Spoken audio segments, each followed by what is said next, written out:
Ancient Greek philosopher Zeno proposed a paradox, suggesting that motion is impossible if you divide the journey into infinite steps. Overthinking works exactly like this.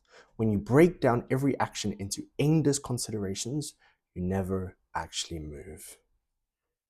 Wow, this is very true and something that I've been battling with recently. Less about overthinking, but about the idea of wanting to move forward and then having so many different actionable steps in order to move forward and reach that goal that you have. But then, since you have all these steps that you want to take, you don't actually end up moving forward. And there's no motion. Because, like it says in the quote, it would be impossible to move if there was a million steps. And so, I don't know about you, but in my life, it's very frustrating. It's very frustrating when I feel like so much is happening in my mind, in my brain. Like I'm thinking about, like I have so many videos ideas. Like I know it's been 13 days since I posted, and yet I've had so many videos ideas in my head. And then almost as if I decide in my head, because I've been thinking about them so long, that it's done. That I've put in the time and energy all up here, that I think it's actually occurred in real life. I don't know if you have this, like if you want to text a friend, they send you a message and you reply in your head and then you don't actually send it back. It's actually funny because there was a person I needed to reply to last week and I said to them, I'll get back to you on this by the end of the week because I needed some time to think about it. It's now like almost a week later and I still haven't got back, which is terrible, absolutely terrible. But I've answered their question in my head already so many times. And I said, why do we do this? Why do we answer things in our head, action things in our head, but then don't action it in real life? Like, again, so many video ideas, all I've actioned it in my head, but I haven't actioned it in real life. And it's not just in like one area of my life, like it's in so many areas. Like with videos, okay, here's one area: work, uni, relationships. And you fall into this trap where you get like almost decision paralysis, guys, I can't even say decision paralysis, there you go, where you feel like you're almost unable to move. So some practical steps how you can resolve this, stuff that I think helps me, is, I don't know if you've ever seen the TED talk of like In the Mind for Master Procrastinator. It's really good, go watch it.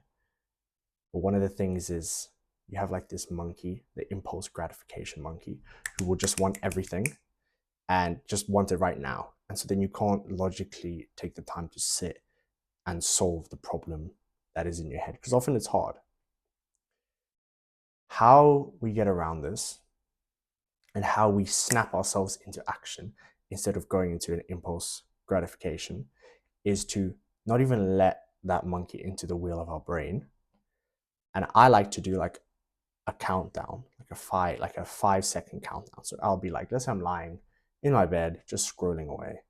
Be like five, I'll count down from five. When I get to one, I'll like force myself to get up. I won't think, I'll just force myself to get up and just start on the task.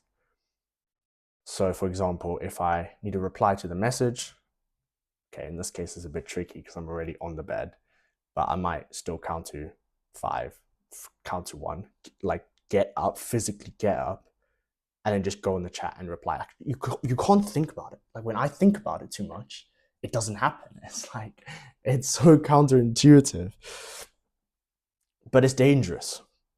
It's really dangerous when you think too much and when you have too much on your mind. And yet sometimes you think people don't have enough on their mind. Like you have the one side of spectrum who like overthink way too much. Like I tend to think too much, like fall into that one. Less overthinking. I mean, I do overthink, but I feel like my brain's often just so crowded with thought. which is probably a good thing, you know, for the most part, because then you can like have that stimulation of thought, which is good. But if you don't action it, it's like, whoa, nothing's going to come out of it. But then you have the other people who don't think at all, and they'll say whatever's on their head, in their mind, and you talk to them, and they have like no emotional depth. It's like, guys, guys. So how do you fall? How do you fall into the middle? Get that balance where you can not overthink, but have deep, meaningful thoughts, but action your steps. But then also have that carefree nature of feeling like you can, you know, speak your mind and get things done efficiently. That's the big question, isn't it? That is the big question. And I mean, looking at my notes, seeing if I wrote anything about like how you can fix this. Yeah, I wrote down here like planning, planning everything out and not actually doing it. That's a real good point.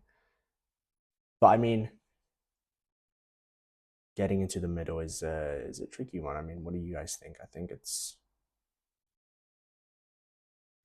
it's about first identifying where you're on the spectrum, and if you know you think too much, how do you get those thoughts out, and how do you action those thoughts so to bring you into a more centered position, compared to if you don't think at all, how can you stimulate yourself to be able to self-reflect and to think more, and then you can reach yourself the middle.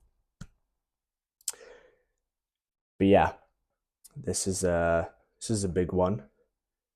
It's a real blocker in life. I feel like really blocks you from not progressing because you just get so stuck in your head, you know.